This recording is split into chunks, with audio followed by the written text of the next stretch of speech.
नमो ज्ञानेश्वरा नमो ज्ञानेश्वरा निवृत्ती उदारा सोपानदेवा मुक्ताबाई नमो त्रिभुवन पावनी आद्यत्रय जननी देवांची जयांचे केलिया स्मरण होय सकळ विद्यांचे अधिकरण तेचे वंदो श्री चरण श्री गुरूंचे ते नमस्कारोनी आता योगी युंजित सतत मात्मानं रहसी स्थितः एकाकीयत चित्तात्मा निराशीर परिग्रहाः तैसा अर्जुनची विशेषे स्तवावा ऐसे आवडले मज जीवा जे तो त्रिभुवनीयच्या दैवा एकायतन झाला. कैवल्य साम्राज्य चक्रवर्ती विश्वमौली ज्ञानोबाराय सकल ब्रह्मनिष्ठ गुरुजनांच्या परमकृपेने श्री भगवती ज्ञानेश्वरीच्या 6व्या अध्यायाचा विचार आपण करत आहोत. दशम क्रमांकाच्या श्लोकाला प्रारंभ झालेला आहे. भगवंताला अर्जुनाविषयी असणारी आवड आणि त्या आवडीचं असणारं विश्लेषण किंवा स्पष्टीकरण ज्ञानोबाराय करतात की अर्जुन पुण्याने पवित्र आहे. भक्ती नावाचं बीज ज्या जमिनीमध्ये पेरावं असं अर्जुनाचं अंतकरण चांगल्या प्रकारचं सुक्षेत्र आहे आणि यामुळेच भगवंताच्या तो कृपेला पात्र झाला. किंवा आत्मनिवेदन नावाची भक्ती, त्या भक्तीच्या अलीकडची असणारी भूमिका ज्याला सख्य नावाची भक्ती म्हणतात आणि या उच्च आसनावर विराजमान असणारी पार्थ नावाची अधिष्ठात्री ती देवता आहे. आणि म्हणून एकाच रथावर जरी दोघं विराजमान असेल, सारथी रूपाने परमात्मा आहे जे सारथ्यपण पार्थाचे करीत असे आणि रथीच्या रूपाने भक्तराज अर्जुन विराजमान आहे. दुसरा विचार जर केला तर श्रीकृष्ण परमात्मा देव आहे, भक्तराज अर्जुन भक्त आहे. तिसऱ्या भूमिकेत विचार केला तर भगवान परमात्मा श्री गुरुरूपात आहे आणि भक्तराज अर्जुन शिष्य आहे. शिष्य असेल, सेवक असेल, भक्त असेल, या रूपाने जर विचार केला तर भक्तराज अर्जुनाची भूमिका अलीकडची आहे. आणि गुरुरूपाने देवरूपाने विचार केला तर परमात्मा श्रेष्ठ आहे. मग जवळ असणारा गोसावी वर म्हणजे श्रेष्ठ आणि गोसावी म्हणजे धनी, मालक, प्रभू, स्वामी. जवळ असणारा श्रेष्ठ स्वामी त्याचा आपण विचार न करता पायिकाचा गुण घेईजे. भक्तराज अर्जुनाच्या गुणाचं आपण वर्णन करता ज्ञानोबाराय म्हणतात हा भक्तराज अर्जुन असा पायिक आहे, असा शिष्य किंवा भक्त सेवक आहे की याच्या गुणाचं वर्णन केलं तरी त्या गुणाच्या वर्णनाची आवड देवाला आहे. तेनेसे आम्हा मैत्र येथ कायसे विचित्र परितयाचे चरित्र ऐकतीजे तेही प्राणा परोते आवडती मज निरुते जे भक्त चरित्राते प्रशंसिती. जे भक्ताच्या चरित्राची प्रशंसा करतात तेही देवाला प्राणापेक्षा अत्यधिक आवडतात. म्हणून तर ऐसा अर्जुन तो सहजे पडिये हरी, देवाला आवडणारा तो अर्जुन आहे. आणि मग जर आवडीचा विषय असेल, आवडती व्यक्ती असेल तर त्याचं स्तवन केल्यानंतर त्या प्रियतमाला आपल्या प्रिय व्यक्तीचं वर्णन अत्यधिक आवडत असतं. जसं की एखादी साध्वी सद्गुणाने संपन्न असणारी, ज्ञानोबाराय म्हणतात जैसे लावण्य गुणकुळवती आणि प्रतिव्रता, लावण्य गुणांनी संपन्न आहे किंवा व्यवहारात लागणारी सगळ्या गुणांनी संपन्न आहे, अतिशय कुलवान घरातली मर्यादा पाळणारी कुलवती आहे आणि पातिव्रत्यामध्ये श्रेष्ठ आहे. लावण्य गुणकुळवती आणि पतिव्रता किंवा पतिव्रते आले वार्धक्य जैसे, असा आपल्या पातिव्रत्य धर्माचं पालन करणारी साध्वी स्त्री आहे.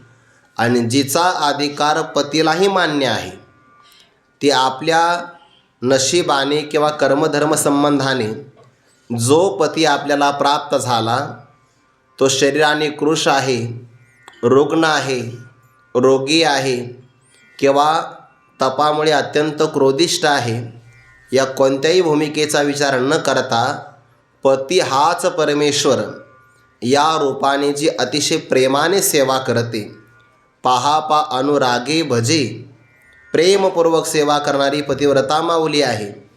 कोणत्याही प्रकारच्या कर्माला स्वतःच्या प्रारब्धाला दूषण न देता जे आपल्या जीवनामध्ये प्राप्त झालं सहर्ष मनाने स्वीकार करते. आणि शास्त्राने सांगितलं की नाही की पतिव्रता माऊलीला भगवान विष्णूची पूजा करायची असेल किंवा महापूजा करायची असेल तर तिने फक्त आपल्या पतीची काया वाचा मनाने सेवा करावी. तुकोबाराने सुद्धा ही पूजा सांगितली. स्वामी काज गुरुभक्ती पितृवचन सेवापती. तर या सेवापतीचा अर्थ करत असताना पती सेवा असाच अर्थ केलेला आहे. कोशामध्ये किंवा मराठी भाषेमध्ये काही पदांचे अर्थ करत असताना जे उत्तर पद आहे हे प्रारंभाला घ्यायचं म्हणजे अर्थ लागतो. स्वामीचं कार्य करणं हीची विष्णूची सेवकाची महापूजा. सेवकाच्या हातून घडलेली ही विष्णूची महापूजा आहे. गुरूंची भक्ती करणं ही शिष्याच्या हातून घडणारी भगवान विष्णूची महापूजा आहे. पितृवचनाचं पालन करणं हे या पुत्राकडून घडणारी भगवान महाविष्णूची महापूजा आहे. आणि पती सेवा करणं ही त्या पतिव्रता माऊलींनी भगवान महाविष्णूची केलेली महापूजा आहे.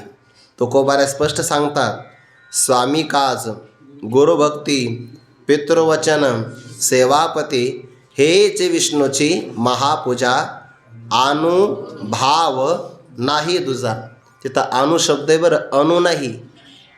बरेच लोक उच्चार करतात अनुभव नाही तुझा, असा अर्थ नाही तिथं. अनु म्हणजे वेगळा, दुजा म्हणजे दुसरा. यांच्यामध्ये देवामध्ये दुसरा कोणताही वेगळा भाव धारण करण्याची गरज नाही. स्वामी म्हणजेच विष्णू आहे. गुरुच आपल्याकरता भगवान विष्णू आहे. पतिव्रता माऊली करता पतीच महाविष्णू आहे. आणि पुत्राकरता त्याचे वडील हेच महाविष्णू आहे. यांच्यात वेगळा दुसरा कोणताही भाव धरण्याची आवश्यकता संशय घेण्याचं कारण नाही. एक प्रकारचे तात्पर्य आहे. थोडक्यामध्ये पतिव्रता माऊली अत्यंत प्रेमाने भक्ती करते. त्या पतिव्रता माऊलीच्या आपण बऱ्याच कथा पाहिल्या. एक कथा आठवली म्हणून सांगतो. एका पतिव्रता माऊलीचा पती शारीरिक अवस्थेने रुग्ण, काही अवस्थेमध्ये काही रुग्ण असेल किंवा कोणत्या प्रकारचे रोग आले असतील, दिसायला थोडंफार कमी असेल, पण ती पतिव्रता माऊली अनुरागी भजे आपल्या पतीची सेवा करायची. आणि त्या पतीला प्रवासाकरता एका मोठ्या असणाऱ्या टोपल्यामध्ये बसवायची आणि ती असणारी पाटी आपल्या मस्तकावर घेऊन ती पतीला वागवायची, निर्वहन करायची, सेवा करायची. ते मांडव्य ऋषीला असं म्हणतात, सुळावर जाण्याची शिक्षा झाली. घेणं देणं. काही चोराने चोरी केली, राजाच्या सैनिकांनी पाठलाग केला. आता त्या चोरांच्या लक्षात असं आलं, जर आपण पकडले गेलो तर राजा आपल्याला देहदंड देईल आणि एवढं मोठं सोन्याचं ओझं घेऊन आपल्याला पळत जाता येणार नाही. त्यांनी नेमका आश्रम पाहिला. आश्रमात आले ना, आश्रमाच्या भिंतीच्या आतल्या बाजूला बाहेरून त्याने ती सोन्याची गठोडं लपविली आणि चोरं त्या जंगलामध्ये पसार झाली, लपली. सैनिक आले तिथपर्यंत त्यांना पावलाचे ठसे म्हणा, घोड्यांच्या टापांचे ठसे हे सगळे त्यांनी पाहिले. इथपासून पुढे काही चोर दिसत नाही. मग त्यांनी आश्रमाची चौकशी केली. आता हा प्रकार काही मांडव्य ऋषींना माहिती नव्हता. मग ते सैनिक उघडतच असतात, थोडेसे असतात ते. त्यांनी ते चौकशी केली. सोन्याचे गाठोडे सापडले. वा वा वा. दिवसा भजन कीर्तन करता, रात्री दरोडे टाकता म्हणे. दिवसा गावात निरीक्षण करता, कोणाच्या घराची श्रीमंती किती आहे. दुपारच्या नंतर मग आराखडा आखतात, प्लॅन करतात. सायंकाळी सगळ्या गावातल्या लोकांची विश्रांती असेल तर चोरी करतात. चोर आहात तुम्ही. ते आम्हाला हे माहिती नाही. सोने आणि माती आम्हा समान हेच येते. आम्हाला हे माहिती नाही, आमचं हे नाही. नाही तर मग आश्रमात आलं कुठून? आता देणगी देणारे कुठून आणतात आम्हाला काय माहिती. आलं तर आलं आहे, तुमचं असेल तर घेऊन जा. नाही म्हणे, नुसतं घेऊन जाणार नाही. चोरी केली ना शिक्षा घ्यावीच लागेल. झालं मग काय, ते मांडव्य ऋषीला त्याने उचलून आणलं. राजाने मागच्या पुढचा विचार नाही केला. ऋषीला सुळावर द्या म्हणे. म्हणजे सूळ म्हणजे असा खांब असतो. सुरुवातीला त्याचा आकार सुईप्रमाणे असतो आणि नंतर तो आकार मोठा मोठा होत जातो. आणि त्याच्यावर बसवलं की व्यक्ती आपल्या वजनाने खाली खाली येतो आणि तो वजनदार असणारा सूळ त्या व्यक्तीच्या शरीराचे 2 भाग करतो. प्रचंड मोठी शिक्षा. ऋषी म्हणले प्रारब्ध असेल, काहीच नाही. मग ते सुळावर त्यांना बसविलं. त्यांनी तिथं समाधी लावली. ते सुळावर सुईच्या टोकावर लावली समाधी. आता सूळ काय वरही नाही येईना आणि हे खाली जाईना, वजनाने खाली जात नाही आणि सूळही त्यांचं छेदन करत नाही. रात्रभर तसे राहिले ते. मग राजा म्हणला नाही, तपस्वी लोकाला आपण शिक्षा देई, फार मोठा आपला अपराध झाला. ते म्हणले तुला नाही, याचा असणारं उत्तर मी यमाला विचारतो म्हणे. म्हणजे धर्मराजाला उत्तर विचारलं. त्याने लहानपणी एका किड्याच्या पाठीमध्ये तुम्ही काटा रोवला होता म्हणे, त्याचा परिणाम तुम्हाला आता सुळावर जाण्याची वेदना झाल्या. तर ते मांडव्य ऋषी सुळावर असताना ती पतिव्रता माऊली आपल्या पतीला घेऊन चालली होती. आता त्या पतीने आपलं काहीतरी हात वगैरे इकडं ते लावला असेल, त्यांना वेदना झाल्या ना, राग आला. आता त्यांचीच कथा आहे का दुसऱ्या ऋषीची संबंधाने काही सांगता येणार नाही, पण अशी कथा एक ऐकलेली आहे. मग त्या पतीचा हात लागल्याबरोबर त्या ऋषीने शाप दिला, ज्याने म्हणे मला वेदना दिल्या असेल तो उद्या सूर्योदयापर्यंत जिवंत राहणार नाही. उद्या सूर्योदय झाला की त्याचा प्राणोत्क्रमण होईल आणि तो मृत्यूला प्राप्त होईल. त्या पतिव्रता माऊलीने ते ऐकलं. ते म्हणे माझ्या पतीला त्या ऋषीने शाप दिलाय म्हणे मरणाचा. आणि तिने मग बाह्या नसतात म्हणा, त्या आपल्या सवय लागली ते असं बाह्या हात मागं सांग. तिने ते पदर खोला, बघतेच म्हणे सूर्य कसा उगवतो ते. आणि सूर्याच काही मत आहे पतिव्रतेसमोर. जिथं अनसूया मातेच्या समोर ब्रह्मदेव भगवान विष्णू भगवान शंकराचं काही चाललं नाही. त्यानं 6-6 महिन्याचे बालक केले. सूर्य काय आहे? त्या पतिव्रता माऊलीने सूर्याला धमकी, तो फक्त सकाळी दिस. काही माणसं म्हणतात तो फक्त उद्या दिस, मग तुझा सांगतो तुला मी कोण आहे म्हणून. त्या पतिव्रता माऊलीने सांगितलं सूर्याला बघते म्हणे मी आता. महाराज सूर्यच उगवला ना, 3 दिवस झाले सूर्यच उगवेना. मग सगळ्या देवाने शोध घेतलाय झालं कोणामुळे. सूर्याला विचारलं का जात नाही उगवायला. म्हणे उगवणं असतं सोबत होईल आपल्याला नाही जायचं. 2-3 दिवस काम बंद राहिलेत काय हरकत नाही, फार तर दुसरा सप्ताह घेऊ, याच्यातून काय होणार आहे. पण नाही उगवायचं नास्त व्हायचा, त्यापेक्षा आपण उदयालाच येणार नाही. सगळ्या देवतांनी त्या पतिव्रता माऊलीला सांगितलं की जगाचे सगळे व्यवहार बंद होतील. म्हणे मला जगावून घेणं नाही, माझा पती हाच माझ्याकरता परमेश्वर आहे. आणि मग तो शाप मागितला, विभागणी झाली. पतिव्रतेचं सामर्थ्य आहे. पहा अनुरागे भजे. आणि जी सेवा पतिव्रता माऊलीची सेवा पतीलाही मान्य होते, जे प्रियोत्तमे मानीजे ते पती होणे काय न वाणीचे पतिव्रता. अशी पतिव्रता माऊली जर असेल तर पतीपेक्षाही तिचं वर्णन का बरं करू नये. अवश्य करावं आणि अत्यधिक प्रमाणात करावं. इथपर्यंत आपण भाव पाहिला. हा आहे दृष्टांत. दिला कशासाठी? ज्ञानोबा म्हणतात जसं पतीपेक्षा पतिव्रता माऊलीचं अत्यधिक स्तवन करावं, कारण ती प्रेमपूर्वक भजन करते, सेवा करते. शास्त्रात तर असं आलं आहे की पतिव्रता माऊलीने फार मोठे उपवाससुद्धा करू नये.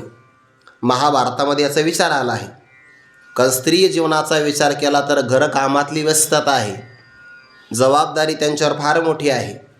त्याच्यामुळं पतीची सेवा करणं हे सगळ्यात मोठं तिचं व्रत वैकल्य. म्हणून पतिव्रता शब्द काय वापरला आहे? पतीची सेवा हे तिचं व्रत आहे. नाहीतर सगळे सोमवार केले, 16 सोमवार, आणि एकदाही पतीला जेवायला नाही असं म्हणतात ना व्यवहारामध्ये. पतिव्रता सेवा मान्य नाही होणार. पतीची काया वाचा मनाने सेवा करत असेल, हा श्लोक आला बरं शास्त्रामध्ये. हा जास्त तिने व्रत वैकल्य करायचे नसतात. मग आता हे जर ऐकलं तर एखादी पतिव्रता माऊली मी एकादशी नाही कारण असं नाही तात्पर्य. वारकरी असेल तर एकादशी सोमवार हे व्रत केले पाहिजे. आणखीन काही स्त्रियांचे व्रत असतात, पण फार अत्यधिक प्रमाणामध्ये तिने व्रत करू नये. उपवास करू नये, कारण पुरुषाचं शरीर वेगळं आहे आणि स्त्री शरीर वेगळं आहे. त्यातही पुन्हा जबाबदारी घराची त्यांच्यावर जास्त आहे. मग अशा प्रसंगात तिच्या सामर्थ्य राहिलं पाहिजे की नाही. आणि उपवासाने अन्न अभावी तिचा प्राण व्याकुळ होऊ शकतो. क्षीण झालेला प्राण कार्य करत नाही. या अर्थाने स्त्रीची काळजी घेतलेली आहे. पण तिथलं समन्वय कळाला पाहिजे आणि त्याला तात्पर्य कळालं पाहिजे. पती सेवा हे सगळ्यात मोठं तिचं व्रत आहे. किंबहुना काया वाचा मनाने पतिव्रता माऊली आपल्या पतीची सेवा करत असेल तर ज्ञानोबारा म्हणतात, बस त्याने सगळ्या प्रकारची तप केली. आता आघवाची भोगेसी पतिव्रता क्रीडे प्रियेसी, की तयाची नामे जैसे तपे तिया केली. सगळी तप तिच्याकडून झाली आहे. कायिक वाचिक मानसिक तीर्थयात्रा जप तप होम यजन याजन दान काय काय असेल ते सगळं घडतं. फक्त तिने आपल्या पतीची सेवा करावी. बाकी तिला कोणतंही व्रतशास्त्रसुद्धा सांगत नाही. आपलं धर्मशास्त्र किती सूक्ष्म आहे. ज्या व्यक्तीच्या वाट्याला जे कर्म आलं असेल ते कर्म त्याने प्रामाणिकपणे करावं आणि कर्मातच उत्कर्ष आहे बरं. इह लोकातली भरभराट आणि पारलौकिक असणारं निःश्रेयस कल्याण याला फक्त कर्म कारण आहे. कोणत्याही व्यक्तीनं आपल्या वाट्याला आलेलं कर्म टाकू नये.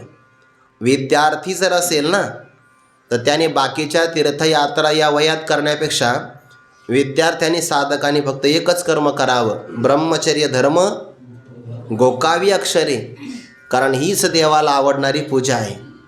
तुम्हाला नाही माझ्याकडे वेळ आहे मला तीर्थयात्रा करायची आहे. शास्त्रामध्ये विद्यार्थी अवस्थेत तीर्थयात्रा मान्य नाही. कधी मान्य आहे? जवळ हे सगळं सिद्ध आहे. त्यातला भाव वेगळा आहे. पुन्हा विद्यार्थ्यांनी फक्त अभ्यास करावा ही सगळ्यात मोठी त्याची पूजा आहे. एखाद्या देवाचं पूजन नाही केलं आणि साधकाने ज्ञानेश्वरीचं पारायण केलं तर सगळ्यात मोठी पूजा त्याकडून घडलेली आहे. अक्षर घोकावं हे शास्त्राचं त्याच्या वाट्याला आलेलं कर्म आहे. जो व्यक्ती आपल्या वाट्याला आलेलं कर्म प्रामाणिकपणाने करतो ती कर्म नावाची पूजा देवाला मान्य होते. आणि ते वर्म दिलं सोडून आणि आपल्याच मनाने जर करू लागला तर ते देवाला तात्पर्य मान्य होणार नाही. तया सर्वात्मका ईश्वरा स्वकर्म कुसुमांची विरा, पूजा केली होय अपारा तोषा लागी. देवाला फक्त समाधान नाही होत, अपार संतुष्ट प्राप्त होतं, समाधान मिळतं. पहा अनुरागे भजे या अर्थाने ते सांगितलं. जी प्रीती व्हावया पतीच्या मानसी, हा कुळवधू मानी सासू सासऱ्यांशी मान देतसे त्याच्या दासाशी तेची प्रीती लक्षणीया. तिचं उद्दिष्ट काय आहे? फक्त आपल्या पतीचं प्रेम संपादन करावं. मग पतीच्या संबंधाने असणारे आईवडील तिचे सासू सासरे यांनासुद्धा ती मान देते बरं. यातही नाथ महाराजांनी किती गोड भाव व्यक्त केला आहे. म्हणजे सुनेचं ते कर्तव्य आहे की तिने सासू सासऱ्यांची सेवा केली पाहिजे. नाही म्हणे सासू सासरे वृद्धाश्रमात तरच मी घरात पाऊल ठेवील, नाही तर घ्या काडी मोड, असं नाही चालणार. कारण त्याला आईवडील सोडाविषयी वाटत नाही. कधी कधी त्यालाही निमित्त लागतं म्हणा, तो फक्त भांडणं कर असे म्हणतात काही काही लोक. पण नाही, सासू आणि सासऱ्यांची सेवा करते का? पतीसाठी. दासालाही मान देते पण फक्त त्या पतीच्या प्रीतीचं लक्ष ठेवून पहा अनुरागे भजे या अर्थाने सगळीकडे ती प्रेमाची सेवा मान्य होईल. जी सेवा प्रियोत्तमालाही मान्य होते. पती होणे काय न वाणीचे पतिव्रता. का बरं तिचं वर्णन करू नये? हे झालं उदाहरण, दृष्टांत. ज्ञानोबारा म्हणतात, जसं पतीपेक्षा पतिव्रता माऊलीचं वर्णन करावं किंवा पायिकाचं वर्णन स्वामीपेक्षा अत्यधिक करावं, तैसा अर्जुनची विशेषे स्तवावा. ऐसे आवडले मज जीवा, जेतो त्रिभुवनीची या दैवा एकायतन झाला. ज्ञानोबारांचा भाव आहे. तैसा म्हणजे वर दिलेल्या दृष्टांताप्रमाणे. कुणाचं स्तवन करावं? अर्जुन स्तवावा नाही, अर्जुनची. पुन्हा चकार आलाय बरं.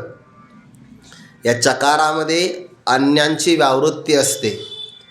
उदाहरणार्थ, काही वाक्य सामान्य असतात आणि काही वाक्य विशेषता प्रतिपादन करणारे असतात. समजा मी म्हटलो, समजा म्हणलं बरं, मी लगेच गांभीर्याने घेऊ नका. समजा मी म्हटलो जेवायला या, म्हणून म्हटलं समजा, लगेच पाठ झाला की कुठं या असं नाही. आम्ही तुम्हाला जेवायला आमंत्रण देईन, पण कुठं? जिथं माझं कीर्तन असेल तिथं. एरवी नाही, एरवी आपल्यालाच अडचण आहे. वाक्य आहे जेवायला या, तर या वाक्याचा अर्थ काय होतो? सगळे जेवायला या. पण निर्देश केला तुम्हीच या, तर या चकाराने फक्त एक येतो, बाकी सगळे माघारी राहतात. अन्यांपासून वेगळा करणारा शब्द त्याला एवकार संस्कृतमध्ये आणि मराठीमध्ये चकार म्हणतात. माम एव ये प्रपद्यन्ते मायामेताम तरन्ति ते. भगवान काय म्हणतात? जे मलाच शरण येतात, मला नाही, मलाच. माम एव, तिथं एवकार आला की नाही, त्याचा अर्थ होतो चकार. तसं अर्जुन स्तवावा, मग बाकीचे भक्ताची स्तुती करावी? नाही, अर्जुनाची, फक्त अर्जुनाचंच, आणि त्याहीपेक्षा विशेषे स्तवावा, विशेष करून अर्जुनाचीच स्तुती करावी. या चकारामध्ये देवाला सुद्धा बाजूला सारलेलं आहे बरं. नाही म्हणे आता एका रथावर देव आहे आणि एका रथावर अर्जुन आहे, मग करा वर्णन. पहिल्या अध्यायात केलं. ध्वजस्तंभावरी वानरू, मूर्तिमंत शंकरू, सारथी शारंग धरू अर्जुनेशी, जेथ अश्ववाहक आपण, वैकुंठीचा राणा जाण, तया रथाचे गुण काय वर्णू. ज्ञानोबाने पहिल्या अध्यायामध्ये रथाचं, रथाला जुंपलेल्या अश्वांचं, अश्ववाहकाचं, त्या रथावर असणाऱ्या ध्वजस्तंभावर वानर रूपाने भगवान शंकराचं, सारथी रूपाने परमात्म्याचं, सगळ्यांचं स्तवन केलं. आता नाही. पहिल्या अध्यायामध्ये सगळे आले बघा. पाखांचा मेरू जैसा, रहवर मिरवतसे तैसा, तेचे कोंदाटलिया दिशा जयाचेनी, पंख असणारा सोन्याचा मेरू पर्वत असावा. तसा अर्जुनाचा रथ आहे. गरुडाची बरोबरी वेगात करू शकतात. गरुडाची जावळीचे असे 4 अश्व जुंपलेले आहे. अश्ववाहक आपण, वैकुंठीचा राणा जाण, भगवंताचं वर्णन केलं. ध्वजस्तंभावरी वानरू, हनुमंतरायाचं. पण आता नाही. या चकाराने देवसुद्धा बाजूला सारले. जगातले देवाचे असणारे सगळे भक्त या चकाराने बाजूला सारले. यात नवल काय? या प्रसंगात देवाला सुद्धा ज्ञानोबाऱ्या बाजूला सोडतात बाजूला देवाला. अर्जुनाची, फक्त अर्जुनच, विशेष करून त्याच्या गुणांचं वर्णन करावं, स्तवन करावं. का करता? ऐसे आवडले मज जीवा, असं ही माझ्या मनातली भूमिका आहे आणि हे माझ्या मनाला आवडलं. आता हा जो मज शब्द आहे ना, या मज शब्दाचे 2 अर्थ होतात. जर आपण ज्ञानोबारांच्या स्वरूपाचा विचार केला की महाविष्णूचा अवतार, सखा माझा ज्ञानेश्वर, तिथे महाविष्णू असा अर्थ घेतला, तर मज रूपाने भगवान ज्ञानोबाराय कोण आहेत? महाविष्णूच आहे. आणि त्या महाविष्णूने जर असं म्हटलं, अर्जुनाची विशेषता वावा, ऐसे आवडले मज जीवा, तर भक्तराज अर्जुन हे महाविष्णूच्या आवडीचे विषय झाले. मज शब्दाचा पहिला देव या रूपाने महाविष्णू असा अर्थ घेता येईल, आणि संत रूपाने अर्थ घेतला तर मज म्हणजे ज्ञानोबार रूपाने असणारा जो मी, त्या मला हेच फार मोठ्या प्रमाणात आवडलं की अर्जुनाचं स्तवन करावं. मज शब्दाला 2 अर्थ आहे. भगवान महाविष्णूही मज पदाने घेता येतील आणि मज पदाने भगवान ज्ञानोबारेसुद्धा घेता येतील.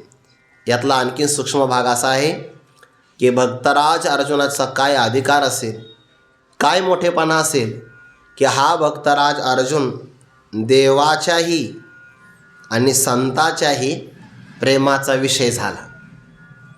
नाहीतर एकच व्यक्ती असावी तिच्यावर दोन भिन्न क्षेत्रातले माणसं प्रेम नाही करत. करणं शक्यही नसतं, कारण क्षेत्र समान असावं लागतं. इथं एका क्षेत्रातली सुद्धा माणसं एकमेकावर प्रेम नाही करत. समजा आता वारकरीच आहे सगळे, एक वारकरी दुसऱ्या वारकऱ्यावर प्रेम करतो, कीर्तनकार करे ना, बाकीचे सोडून द्या, करतात का? म्हणजे क्षेत्र जरी समान असेल तरीसुद्धा दोन व्यक्ती एका क्षेत्रातले असतानाही एकमेकावर प्रेम करतील सांगता येत नाही.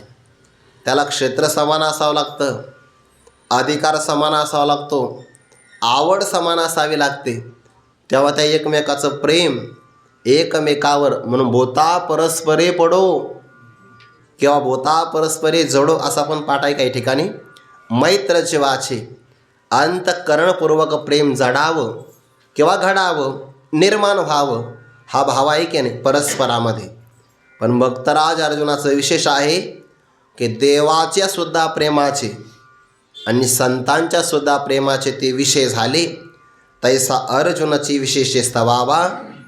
याचा अर्थ असा होतो की आपल्या समोर जर देव आले आणि त्याच प्रसंगाला संत आले तर निवड करत असताना ज्ञानोबा आपल्याला या ओळीतून सांगतात, देवाचं स्तवन करावं असं वाटलं तुम्हाला.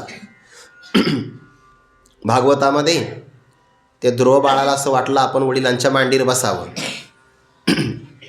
आपला सावत्र भाऊ बसलेला आहे, तो राजदरबारात गेला आणि वडिलांच्या मांडीवर जाऊन बसला. सावत्राईला सहन नाही झालं, त्याने ध्रुव बाळाला ढकलून दिलं आणि सांगितलं, या वडिलांच्या मांडीवर तुला बसायचं असेल तर वनात जा, तपश्चर्या कर आणि देवाकडून असं वरदान माग की सावत्राईच्या उदरी मला जन्म मिळावा. जेव्हा तू माझ्या उदरातून जन्माला येशील माझा पुत्र म्हणून, तेव्हा तुला या मांडीवर बसता येईल. क्षत्रियाचं बाळ आहे ते, क्षत्रियाला सगळं सहन होतं, अपमान नाही सहन. काही माणसं बाकी आपल्या जीवनाला अपकीर्तीचा डाग येईल, मरतात माणसं. जानतेनी तवच जे आवे जव अपकीर्ती अंगा न पवे, संभाविता निस्तेज न जिरे जेवी. ते अपमानाचे शब्द. ते बाळ रडत आलं आपल्या सख्या आईकडं. नीती तिचं नाव, आणि ढकलून दिलं ती सुरुची. म्हणे बाळा, सावत्राईने तुला सांगितलं तेच खरं आहे, तू वनात जा तपश्चर्या कर. ते ध्रुव बाळाची आई आहे, ते असं नाही म्हणले घे बदला, नाही नाही, ध्रुव बाळाची आई आहे. सावत्राईने जरी आपल्याला अपमान केला असेल तरी वनात जाऊन तपश्चर्याच कर. ते ध्रुव बाळ निघाले तपश्चर्याला. कशी करावी माहिती नाही, कुठं तपश्चर्या करावी, किती दिवस करावी काही माहिती नाही. नारद महर्षीने पाहिलं. नारद महर्षी अशा लोकांच्या शोधात असतात, त्यांना सगळं कळतं की नाही. म्हणून काय निश्चय बाळाचा, वय वर्ष 5. बाळा, या वयातले मुलं मोबाईल सोडत नाही. तो वनात निघाला तपश्चर्या करायला. जा घरी. हे का परमार्थ करायचं वय आहे का? परमार्थ उतार वयात करायचा असतो. आणि काही माणसं हेच वाक्य ध्यानात ठेवतात, असं नाही. बाल्यावस्थे परीक्षा करायचं ठरवलं की नाही, म्हणजे ध्रुव बाळाचा निश्चय पाहिला. म्हणजे घरी जा, नंतर तपश्चर्या करायला ये. आणि बऱ्याच गोष्टी सांगितल्या चांगल्या चांगल्या. ते ध्रुव बाळ म्हणले, महाराज मी क्षत्रियाचा मुलगा आहे, माझं रक्त गरम आहे, मला प्रवचन नका सांगू, मला भगवंताच्या प्राप्तीचा उपाय सांगा म्हणे, त्यासाठी मी आलो. आणि जेव्हा ध्रुव बाळाचा निश्चय पाहिल्याबरोबर मग त्या ध्रुव बाळाला मधुवनात सांगितलं तपश्चर्या करायला. कशी करावी, अनुष्ठान विधी काय, ध्यान कसं करावं, सगळा भागवतामध्ये हा विचार आला. त्या ध्रुव बाळाने तपश्चर्या केली. काय प्रचंड तप केलं. 5 वर्षाचं वय, फक्त 5-6 महिन्याची साधना आहे. पण वर्माने केली, वर्मयुक्त साधना केली की देव लवकर प्रसन्न होतो. पहिल्या महिन्यामध्ये 3-3 दिवसाच्या अंतराने एकदाच कवट आणि बोर नावाचे फळं खायचे. एकदाच बरं, 3 दिवसातून एकदा, महिन्यातून 10 वेळा. आपले विद्यार्थी दिवसातून 10 वेळा खातात. ध्रुव बाळ होते ते 3 दिवसातून एकदा पहिल्या महिन्यात. दुसऱ्या महिन्यात 6-6 दिवसाच्या अंतर वाढवलं. आता 6-6 दिवसाच्या अंतराने झाडावरून जे पानं खाली पडतील ते पानं भक्षण करून आराधना करायची. तिसरा महिना 9-9 दिवसाच्या अंतराने एकदाच पाणी प्यायचं. ऐकलं तरी काटा येतो अंगावर. एक निर्जला असते, एकादशी कठीण जाते. 9 दिवसाच्या अंतराने एकदा पाणी प्यायचं. चौथा महिन्यामध्ये आराधना करताना 12-12 दिवसाच्या अंतराने श्वास एकदा घ्यायचा. 5व्या महिन्यात तर प्राणावरच विजय संपादन केला. ध्रुव बाळाने श्वास घेतला तर सगळे प्राणी मात्र जगायचे. आणि त्यांनी कोंडून ठेवला आतमध्ये किंवा बहिर्कुंभक, सगळे तळमळ करायचे ना. तर काय करावं? समष्टी प्राणाशी ते एकरूप झाले. सगळे देव म्हणे प्रभू लवकर जा, त्रैलोक्याचा प्राण जाईल निघून. भगवान ध्रुव बाळाच्या हृदयात प्रगट झाले. आता तो परमात्मा सच्चिदानंद स्वरूप आहे. आतमध्ये आनंद प्राप्त झाला काहीच न करता. आणि भगवंताने ते स्वरूप लपविलं. आता ध्रुव बाळ व्याकुळ झाले. जो आनंद हृदयात प्रगट झाला तो दिसेना. बाहेरून डोळे उघडून पाहिले तर तो परमात्मा समोर प्रगट झाला. हे तुकोबारांचं एक प्रमाण फार गोड आहे बघा. साठविलार आहे हृदय संपुष्टी, बाहेर धाकोटी मूर्ती उभा. ध्रुव बाळाच्या समोर परमात्मा. आणि ते पाहिलं तर ध्रुव बाळाला असं वाटलं देवाचं स्तवन करावं. पण वय वर्ष 5, खेळण्याचं वय. गुरुकुलात काही प्रवेश नव्हता त्या काळात. 8 वर्षाच्या पुढं ॲडमिशन असायचं. आता खूप सुविधा आहे.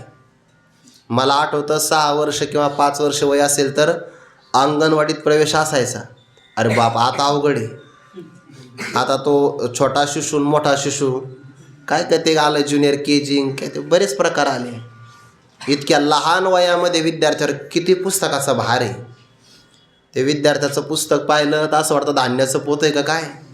काय वजन आहे त्याच्यावर. त्याच्या घरातल्या वया वेगळ्या, शाळेतल्या वेगळ्या. सकाळचा नाश्ता वेगळा, दुपारचा डबा वेगळा. आणि घेऊन आपल्याला जावं लागतं. आणायलाही आपल्याला. मग शाळेत नेमकं कोण जातं आहे? आई वडील जातात का विद्यार्थी जातात? हल्लीच्या जुन्या काळात 8 वर्ष वय तेव्हा गुरुकुलात प्रवेश असायचा. आता 6 वर्षाचं वय असेल तर अंगणवाडीत प्रवेश. त्याच्याही अगोदर वर्ग आले. प्रचंड स्पर्धा आहे सध्याला. आणि त्या जाहिरातीचा आशा आहे की तुमचा विद्यार्थी या धावपळीच्या स्पर्धेच्या युगात टिकला पाहिजे. आणि त्याची ती ऐकली वाक्य काय वडील लगेच विद्यार्थ्याची तयारी. 2ऱ्या-3ऱ्या वर्षापासूनच त्याला ते शाळेत घालतात. स्पर्धेत टिकला पाहिजे. अरे पण तो पण जगला तर पाहिजे. इतकं वजन आहे त्याचं. रम्य ते बालपण निबंध कोण लिहायचं आता? आता रम्य ते बालपण निबंध नाही. आता बाळपण दासटे त्रास काळे अशी ओवी द्यावं लागेल. आता प्रचंड आहे. ओवी आलेली 18व्या अध्यायामध्ये. बाळपणात त्रास आहे सध्याला, दडपण आहे. जेवढा ताणतणाव मोठ्या लोकांना नसल तेवढा विद्यार्थ्याला आहे बघा. प्रचंड आहे. कमी केला पाहिजे तो. पण सांगावं कोणाला? आता आपण शाळेत जात नाही. शाळा आपल्याला माहिती नाही, करत नाही शाळा आपण कधी. त्यामुळे असा तो अर्थ आहे. हे जुन्या काळात लक्षात उशीर आलं का? शाळेत नाही घेत न जाण्यास परिणाम आहे. बरोबर आहे. आज रविवार आहे त्यामुळे आता शब्दच नाही ना गुरुकुलातले. स्तुती तर करायची देवाची. देवाच्या लक्षात आलं. देवाने आपला शंख ध्रुव बाळाच्या गालाला लावला. ना तरी मधुवनी ध्रुवाशी केली, जैसे कपोल शंकेसी वतले. आणि वेदांची ही मती ठेले, ते लागला बोलो वेदाची मती कुंठित व्हावी. असं स्तवन ध्रुव बाळाने केलं. म्हणजे देवाचं स्तवन करण्याकरता शब्द लागतात. पण देव आपल्या समोर आले आणि त्याच प्रसंगाला भक्तही आपल्या समोर आले. मग स्तवन कोणाचं करावं? देव बाजूला सारावा आणि स्तवन संतांचं करावं. देवाला ते मान्य होणार आहे. ज्ञानोबा निवड सांगतात. तुकोबारांचं पण प्रमाण आहे. करिता देवार्चन घरा आले संतजन, देव सारावे परते, संत पूजावे आरते. अतिशय प्रेमयुक्त अंतकरणाने त्यांचीच पूजा करावी. कारण देवाच्या पूजेपेक्षा देवाला भक्ताची पूजा अत्यधिक आवडते. भगवान म्हणतात ना की मला ती पूजा करावीशी वाटते. तो पहावा हे डोहळे म्हणून अचक्षुषी मज डोळे, हा तिचेनी लीला कमळे पोजोत याते. मला त्याची पूजा करावीशी वाटते. किंवा निर्गुण आकार झाला गुणवंत, घाली दंडवत पूजोन या. त्याची पूजा मला जास्त प्रमाणामध्ये आवडते. म्हणून भक्ताची पूजा देवाला मान्य होते. भक्ताचं स्तवन देवाला मान्य होतं. आणि जर आपण भक्ताला काही खाऊ घातलं तर ते हे देवाला पोचतं. तैसा अर्जुनाची विशेष स्तवावा, ऐसे आवडले मज जीवा. ज्ञानोबारांची आवड आहे. ज्ञानोबारांना जीवनात 2 गोष्टी आवडतात. एक देव आवडतो आणि दुसरे संत आवडतात. पण जर आपण विचारलं की बा याच्यापेक्षा अत्यधिक काय आवडतं या दोघांमध्ये, तर संत आवडतात. तशा ओव्या आहेत. ज्ञानोबारा म्हणतात अभंगामध्ये, तुझी आण वाही नगा देवराया, बहु आवडशी जीवा पासोनिया. ठीक आहे, देवाची आवड अत्यधिक आहे. संतांची देवापेक्षा जास्त आहे.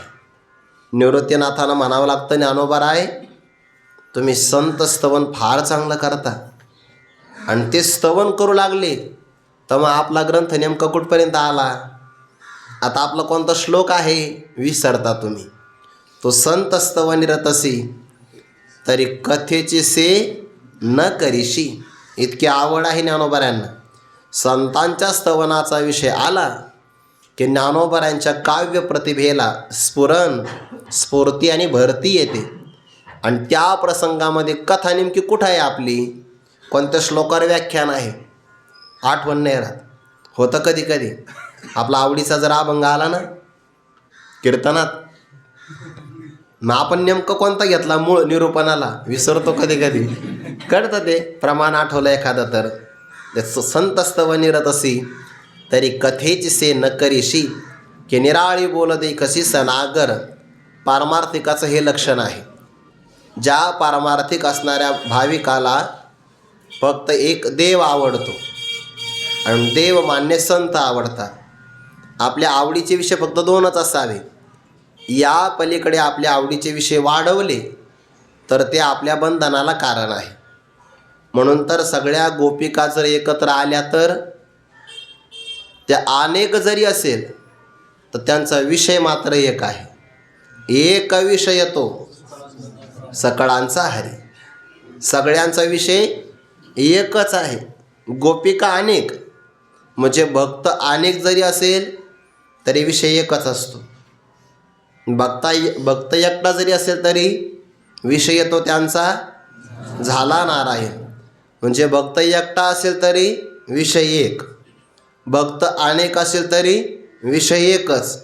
या उलट आपण एकटे असेल तरी 11 इंद्रियांच्या 11 विषय. म्हणजे एकटा जरी असेल तर अनेक विषय, आणि आपल्यासारखे अनेक अधिकारी असेल तर मग अनेक गुणिले अनेक विस्तार आहे आपला. पण आवडी मात्र 2 असाव्या. देवाची आवड किंवा संतांची आवड. संतांचं पूजन देवाला मान्य, संतांचं स्तवन देवाला मान्य, आणि संतांचे उपचार, संतांना दिलेलं भोजन हे देवाला मान्य होतं. मी कीर्तनात कथा ऐकली होती. मैना वारकरी होते एक. प्रत्येक वारीला अगदी शुद्ध वारीच्या दशमीला पंढरपूरला, नंतर गावी जायची, पण मैना वारी पायी करायची. आनंद आहे त्यामध्ये. घरादाराचा त्याग, देवाचं दर्शन झालं की तुझे चरण देखील या, भाग गेला शीन गेला, अवघा झाला आनंद. देवाचं स्वरूपच तेवढं गोड आहे बघा. 36 तास लोक दर्शन बारीमध्ये उभे राहतात. आणि खरं असं आहे, दर्शन बारीतून दर्शन करण्याचा जेवढा आनंद आहे ना, नाही म्हणे मी गावकरी आहे असं अधिकार्याने घुसून दर्शनाचा आनंद नाही बघा. बिचारे तास 2-2 तास उभे राहतात आणि आपण पटकन 10 मिनिटात 5 मिनिटात दर्शन करतो. काय आनंद आहे. ते 2-2 तास उभे राहणार, त्यांचे अंतःकरण किती मनातून आशीर्वाद देत असतील आपल्याला. नाही, दर्शन रांगेतूनच केलं पाहिजे. लागेल ना उशीर, बरं समजा दर्शन बारीमध्ये आपण थांबलो, उशीर लागला, काय होणार आहे? उलट मंदिरात तेवढा वेळ थांबल्याचं पुण्य लागेल ना. की ज्ञानोबांच्या समाधी मंडलाच्या त्या सगळ्या वलयामध्ये आपण थांबतोय, तर दर्शन बारीचा उपयोग करून नामस्मरण केलं तर शतगुणपटीनं, हजारो पटीनं पुण्य मिळेल. पण नेमकं मनुष्याला चांगल्या जागी थांबवच वाटत नाही. 5 मिनिटात दर्शन करून येणार आणि अर्धा तास पायरीत बसून गप्पा मारणार, जगातल्या बातम्या. असं नाही केलं पाहिजे. दर्शनही बारीनंच केलं पाहिजे. 36 तास लोक दर्शनाच्या बारीत उभे राहतात आणि पांडुरंगाचं मुखकमल पाहिलं, मला शिन राहत नाही. पंढरपुराला दरवाजातून बाहेर आले, काय प्रसन्न असतं, दर्शन झालं आपलं, आनंदात असतात. नाहीतर मग तिथं झोप नाही, जेवण नाही, स्नान नाही, नाराज असतात सगळं. 36 तासामध्ये काय करणार आहेत? पण फक्त दर्शन झालं. दर्शन किती वेळ होतं? 36 तास उभा राहिला. 36 सेकंद तरी उभे राहू देतात का ते? 36 सेकंद, 36 म्हणायला वेळ लागतो. तेवढ्या वेळात तर लगेच लोटतात ते. पण तेवढ्याही वेळामध्ये देवाचा स्पर्श झाला की आनंद आहे. मी कथा कशा करता सांगत होतोय? महिना वारकरी, हां, असं मी विसरतो कधी कधी सांग ओघामध्ये. ते काका असल्यामुळे अडचण नाही राहत आपल्याला. अरे वा, हा, तुमचं तर लक्ष आहे, ते पाहण्याकरताही माझं लक्ष नाही आहे. ते महिना वारकरी एवढा वेळ उभे राहतात. दर्शन बारीचा आनंद आहे, उभं राहून. ना असं मध्ये तरी घुसवून वगैरे काही नाही. तुम्ही बघा ना, जे दर्शन बारीतून आनंद करतात, दर्शन करतात, त्यांचं समाधान बघा. आणि जे घुसून दर्शन करतात मध्यंतरी लोटालोटी करून, तर त्यांच्या मनाला वाटतं फक्त दर्शन झालं, समाधान नाही होत. कारण ते मान्य तर झालं पाहिजे ना. कमीत कमी परमार्थामध्ये दर्शनात तरी लोकांनी प्रामाणिक राहिलं पाहिजे. सगळीकडेच आपल्याला ती सवय लागली अप्रामाणिक राहायची, सोडून द्याविषयी. महिना वारकरी या द्रौपदावर ते बी दर्शनाला जायचे. आता जे महिना वारकरी त्यांचे मुक्काम ठरलेले असतात. हां, मी असे वारकरी पाहिलेत, त्यांच्या दिंड्या आहे बरं का सोहळ्यामध्ये. मी अनुभव घेतला. त्यांच्या सोहळ्यात दिंड्या आहेत. आणि महिना वारकऱ्याची दिंडे म्हणलं का त्यांची व्यवस्था ठरलेली आहे, घरं सगळे. त्यांच्या दिंडीत चालणारे माणसं जिथं व्यवस्था त्या घरात जाऊन झोपतात आणि ते अंगणात घोंगडी टाकून झोपतात. आणि त्यांना ती सवय लागलेली पहिल्यापासून. नाही, आम्हाला अंगणात जागा मिळाली तर भरपूर झालं, समाधानी वृत्ती. मी पाहिलं तर अनुभव घेऊन सांगितलं आहे. मग ते घोंगडी टाकायचे आणि अंगणात झोपायचे. काही नाही, रात्रभर थांबायचे. महिना वारकरी थांबल्यामुळे त्या कुटुंबाला व्यवस्था, संस्कार लागले. बरेच कुटुंब असे त्यांच्या गळ्यात माळ नाही, पण महिना वारकरी तिथं थांबल्यामुळे त्या घराचा उत्कर्ष आहे. म्हणजे पाणी कोणाकडेच नाही लागलेलं, पण त्यांच्या घरात पाणी, विहिरीला पाणी.